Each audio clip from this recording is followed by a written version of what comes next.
वो गोलियों से नहीं डरता, वो रब्बे कायनात से डरता है, वो अल्लाह से डरता है, तुम्हारी ताकत से नहीं डरता।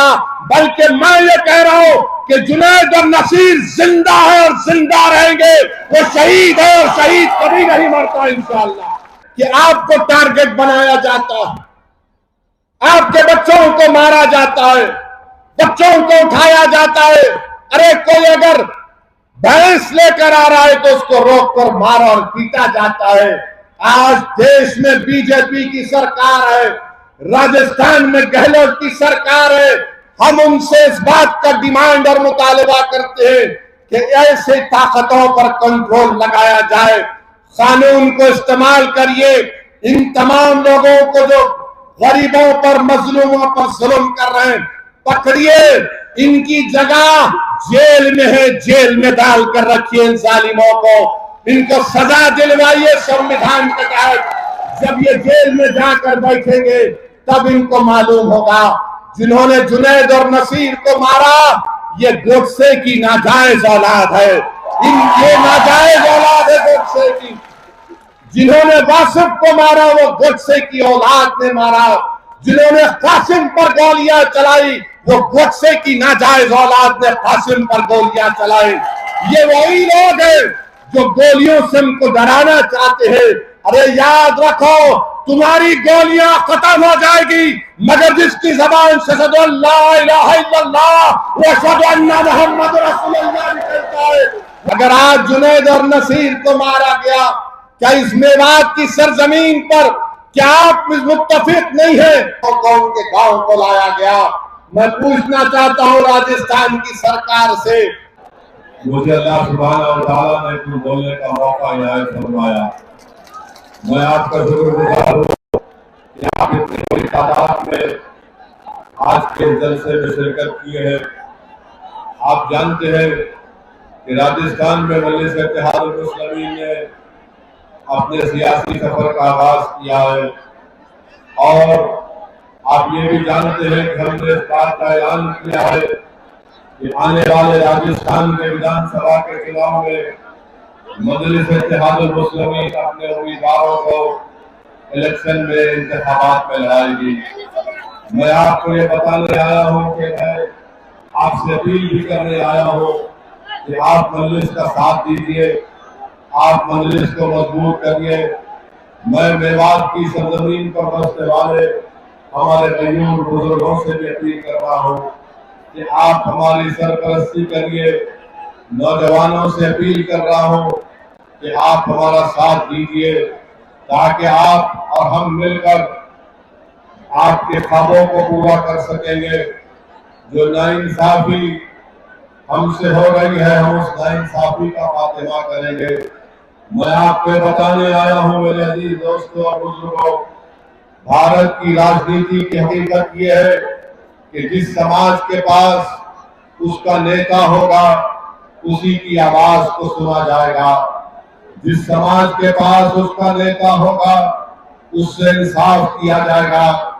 जिस समाज के पास सियासी ताकत होगी उसी की नाइंसाफी और तकालीफ को दूर किया जाएगा। जिस समाज के पास ना उसका नेता होगा ना उसकी सियासी ताकत होगी तो ना उसके आंसुओं की कोई कदर, ना उसके लाशों की कोई नजर से देखेगा। तो याद रखिए, अगर आप ये चाहते हैं कि आपको एक मान और सम्मान मिले, अगर आप ये चाहते हैं कि मेवात की सरजमीन जो मेरा मानना यह है कि तरीके से इसको पीछे रखा गया, मेवात की सरजमीन जहां पर तालीम का इंतजाम नहीं, जहां पर बच्चों के स्कूल में पढ़ने का कोई इंतजाम नहीं, जहां पर बच्चियों को आला तालीम हासिल करने के लिए कॉलेज का इंतजाम नहीं। मेरे अजीज दोस्तों, मेरी सरदार माँ और बहनों, आप मेरी इस बात को जहन नशीन कर लीजिए। ये तमाम चीजें उसी वक्त हासिल होंगी जब आप अपनी एक सियासी ताकत को बनाएंगे, जब आप अपने वोटों से अपने नुमाइंदे को कामयाब करेंगे। बरसों से आपने सिर्फ किसी को वोट देते आए हैं मगर आपने अपने आप को कभी वोट नहीं दिया। मैं आज असदुद्दीन ओवैसी आपके दरमियान में खड़े होकर ये आपसे अपील कर रहा हूं कि आप मजलिस को जब वोट देंगे तो ये समझ कर वोट कीजिए कि मैंने 50 साल सबको वोट किया मगर उन्होंने मेरा कोई काम नहीं किया। अगर आज एक मर्तबा आप मजलिस का साथ देंगे तो मैं आपको गारंटी से कह रहा हूं, वादा कर रहा हूं कि आपसे समाजी इंसाफ शुरू होगा और हम उन तमाम चीजों को हासिल करेंगे जो दूसरे तमाम तबकों को दी जाती है। राजस्थान की सियासत में आप देखते हैं कि सेकुलरिज्म के नाम पर वोट तो लिया जाता है मगर इख्तियार मिलने के बाद आपकी तालीम और आपके रोजगार और आपकी तरक्की और डेवलपमेंट विकास का कोई काम नहीं किया जाता। आज आप देखते हैं कि आज से थोड़े दिन पहले राजस्थान के बजट का ऐलान हुआ, बजट को पेश किया गया। मेरी इज्जतदार मां और बहनों, यही लड़ाई हमारी है कि हम सिर्फ जज्बाती तकारीर करके नहीं चले जाते हैं बल्कि हम हुकूमत से ये सवाल भी करते हैं कि आपने जो ऐलानात किए उसको आपने कहां तक पूरा किया। मेरी इज्जतदार मां और बहनों, मेरे बुजुर्गों, यही बात मैं आपको बताने आया हूं कि आपको और हमको मिलकर राजस्थान की सियासत में एक नए दौर का आगाज करना है। लोग आपके दरमियान में आकर कहेंगे कि असदुद्दीन ओवैसी भड़काऊ भाषण देता है, असदुद्दीन ओवैसी तनाव पैदा करता है, असदुद्दीन ओवैसी से फिरका परस्ती बढ़ती है। तो ना मैं फिरका परस्ती ऐसे चीजों को मानता हूं। मेरे भाषण से, मेरी सोच में किसी भी समुदाय के खिलाफ ना मैं कभी था ना कभी रहूंगा इंशाअल्लाह ताला। मेरी लड़ाई यह है कि भारत के संविधान में राइट टू इक्वालिटी एक फंडामेंटल राइट है। अगर सबको वह हुकूक मिल सकते हैं तो फिर राजस्थान के मुसलमानों को, राजस्थान के दलितों को और राजस्थान के आदिवासियों को क्यों नहीं दिया जाता। यही हमारी लड़ाई है। आज आप देखते हैं कि 5 साल से कांग्रेस की सरकार है, इनके बजट के ऐलानात को मैंने आपके सामने रखा और उसके बावजूद भी कोई ऐलान, जब आप ऐलान 1 साल पहले करते हैं उसके बाद आप देखते हैं कि जमीन पर कुछ नहीं किया जाता। मगर जब चुनाव आएगा तो इनकी जबान से आप जरूर सुनेंगे कि ओवैसी पर यकीन मत करो, ओवैसी वोट काटने आया है। अरे कांग्रेस के लोगों सुनो, पिछले 2018 में तुमने राजस्थान में कामयाबी हासिल की थी। जब लोकसभा का इलेक्शन 4-5 महीने के बाद हुआ तो तुम एक लोकसभा की सीट नहीं जीत सके। जब क्या ओवैसी आया था या ओवैसी का जिन आया था या कौन आया था बताओ इस वक्त। और खुद मुख्यमंत्री के बेटे चुनाव हार गए। मगर आप देखेंगे कि आज के हमारे इस तकरीर के बाद कल से कांग्रेस के चूहे अपने बिलों से निकलेंगे और पुकार कर कहेंगे कि ओवैसी आया है काटने के लिए। अरे ओवैसी उन लोगों को काटने के लिए आया है, उन लोगों को रोकने के लिए आया है जो भारत के संविधान की धज्जियां उड़ा रहे हैं। मैं तोड़ने नहीं आया हूं, मैं तोड़ने नहीं आया हूं, मैं जोड़ने आया हूं। मैं किसी को काटने नहीं आया हूं, मैं अपना हक लेने आया हूं। मैं नौजवानों के मुस्तकबिल को अच्छा करना चाहता हूं, मैं बुजुर्गों के ख्वाबों को पूरा करना चाहता हूं। हमारी माँ और बहनों की आंख में जो आंसू है, मैं उन आंख में आंसुओं को पोंछना चाहता हूं। और ये उसी वक्त होगा जब आप हमारा साथ देंगे। सिर्फ थालियां मार के नारे लगाने से कामयाबी नहीं मिलेगी। आपको इन थालियों को, इन नारों को, इन जज्बात को और जो हजारों की तादाद में आज आप यहाँ पर जमा हुए, आपको इसको वोट में तब्दील करना पड़ेगा। क्या आप वोट में तब्दील करेंगे इसको? क्या आप वोट में तब्दील करेंगे इसको? क्या आप हमसे वादा कर रहे हैं कि साहब की जमा तो इंशाअल्लाह ताला हम आगे बढ़ेंगे क्योंकि लोग इल्जाम लगाते हैं, अरे ओवैसी इनसे मिला हुआ है, ओवैसी उनसे मिला हुआ है। अरे ओवैसी किसी से मिला हुआ नहीं है। ओवैसी ना गहलोत का है, ओवैसी ना कांग्रेस का है, ओवैसी ना मोदी का है, ना बीजेपी का है। ओवैसी तुम्हारा है और तुम्हारा ही रहेगा इसका। और ओवैसी किसी को अपना आका मानता है तो मोहम्मद मुस्तफा सल्लल्लाहु अलैहि वसल्लम को। ओवैसी के सामने कोई वजीर आजम और कोई प्रधानमंत्री या चीफ मिनिस्टर को अहमियत नहीं रखता, क्योंकि सब बराबर है और हम बराबरी चाहते हैं। बराबरी कैसे हासिल करेंगे? गुलामी करने से बराबरी नहीं मिलती, खड़े होकर अपने हक के लिए लड़ने से बराबरी मिलती है। तो मेरे अजीज दोस्तों और बुजुर्गों, आपको एक सियासी ताकत बनना है, आपको एक सियासी कुव्वत बनना है। ये बहुत से मसाइल है, बहुत से चीजें हैं जिसका जिक्र मैं कर सकता हूं, मगर मैं सिर्फ आपसे अपील करना चाहता हूं कि सियासी ताकत हासिल करिए। आज हम देखते हैं कि राजस्थान में यहीं से चंद घाटमीट में कल जो हादसा हुआ कि जुनैद और नासिर की हत्या कर दी गई, कत्ल कर दिया गया, उनको जलाकर उनकी जली हुई लाशों को उनके गांव को लाया गया। मैं पूछना चाहता हूं राजस्थान की सरकार से, अगर आज जुनैद और नसीर को मारा गया, क्या इस मेवात की सरजमीन पर क्या आप मुत्तफिक नहीं है? तो गोलियों से नहीं डरता, वो रब्बे कायनात से डरता है, वो अल्लाह से डरता है, तुम्हारी ताकत से नहीं डरता। बल्कि मैं ये कह रहा हूं कि जुनैद और नसीर जिंदा है और जिंदा रहेंगे। वो शहीद है और शहीद कभी नहीं मरता इंशाअल्लाह, मगर इन पर जुल्म करने वालों को रोकना पड़ेगा।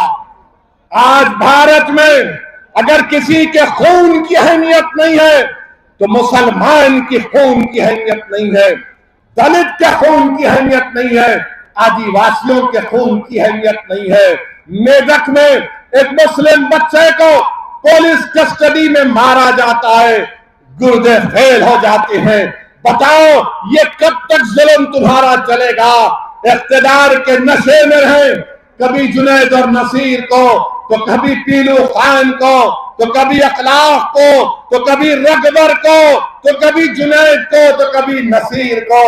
आखिर ये जुल्म खत्म करने की जिम्मेदारी उन लोगों पर है जो हमारे ओटों की भीख पर सत्ता में बैठते हैं, हमारे ओटों की भीख पर सत्ता में बैठते हैं, मगर आज इनकी जबानें खामोश हैं, जबानें इनकी नहीं खुलती है। मेरे अजीज दोस्तों और बुजुर्गों, मेरी आपसे एक ही अपील है कि मेरी इन बातों पर गौर करिए, सियासी ताकत बनिए। अल्लाह मुझे जब तक जिंदा रखेगा, मैं और मेरे तमाम साथी अपना काम करते रहेंगे। ये आपके ऊपर मुनस्सिर है, मैं आप पर छोड़ रहा हूं कि आप हमारा साथ देंगे या नहीं देंगे। जमहूरियत है, जमहूरियत है, आप जिसको चाहे वोट दे या ना दे, मगर याद रखो, अगर आप अपने वोट की अहमियत चाहते हैं, अगर आप अपने बच्चों की तालीम चाहते हैं, अगर आप अपनी बच्चियों की तालीम चाहते हैं, अगर आप मान सम्मान चाहते हैं, तो आपको हिस्सेदारी की लड़ाई में लड़ना पड़ेगा। अगर कोई आकर आपसे पूछेगा कि क्या ओवैसी वोट काटने आया है, तो उसको पूछना कि काटने नहीं आया, वो जोड़ने आया है। आप बताओ कि भारत की पार्लियामेंट में बीजेपी के 300 एमपी जीत जाते हैं। बताओ कांग्रेस के लोगों, कितने सीट पर तुम्हारा और बीजेपी का मुकाबला हुआ? राजस्थान की हर लोकसभा की सीट पर बीजेपी जीत गई। मैं जिम्मेदार कैसे हो सकता हूं? इनके जो राहुल गांधी है, जो पूरा भारत जोड़ो के नाम पर निकले थे, पूरे देश में निकले, खुद अपने पूर्वजों की पार्लियामेंट की सीट अमेठी से हार गए। क्या वहां पर ओवैसी गया था? नहीं गया था, फिर भी हार गए। और कहां से जीते? उस पार्लियामेंट की कॉन्स्टिट्यूंसी से जीते जहां पर 30% मुसलमान थे। जहां पर मुसलमान थे जीत गए और वहां पर हार गए अमेठी से। मगर कांग्रेस के लोग याद रखिए, चाहे बीजेपी हो या कांग्रेस हो या कोई पार्टी हो, ये हरगिज नहीं चाहेंगे कि भारत में मुसलमानों के सियासी लीडरशिप बने। वो मुसलमानों को कमजोर रखना चाहते हैं, वो मुसलमानों को अपने ताबे रखना चाहते हैं, वो मुसलमानों को गुलाम बनाकर रखना चाहते हैं, मुसलमानों को डरा कर रखना चाहते हैं। मैं आपसे कह रहा हूं कि आपको डरने की जरूरत नहीं है। ये देश हमारा था, है और रहेगा इंशाअल्लाह ताला। ये देश हमारा है। इस देश का आईन पढ़िए, संविधान को पढ़िए। अरे जब सबको हक मिल सकता है, इज्जत मिल सकती है, तो भारत का मुसलमान क्यों पीछे हो जाता है? मैं आज तक ये चैलेंज कर रहा हूं, बताओ भारत के मुसलमान में, राजस्थान के मुसलमानों में कितने पढ़े लिखे लोग हैं? कितने स्कूल के बाहर सबसे ज्यादा दलितों के बाद अगर कोई है तो मुसलमान है। इसका जिम्मेदार कौन है? बेरोजगारी हमारे बच्चों का मुकद्दर बनता जा रहा है। मेरे अजीज दोस्तों, नौजवानों, बुजुर्गों, आपसे अपील कर रहे हैं कि आप मुत्तहिद हो जाइए, मजलिस का साथ दीजिए। अगर आप साथ देंगे तो हम एक नया माहौल पैदा कर सकेंगे। कांग्रेस में तो माशाअल्लाह बहुत लड़ाई चल रही है, कांग्रेस में बहुत लड़ाई चल रही है। कोई किसी को जादूगर बोलता, कोई किसी को मौका परस बोलता है, कोई किसी को जादूगर बोलता तो पलटा कर कोई कहता है कि नहीं नहीं तू तो गद्दार है। अब आपको फैसला करना है। आप कांग्रेस को बचाने मत जाइए, आप बीजेपी के डर से किसी को वोट मत दीजिए, बल्कि बेखौफ होकर आप अपने वोट का इस्तेमाल करिए।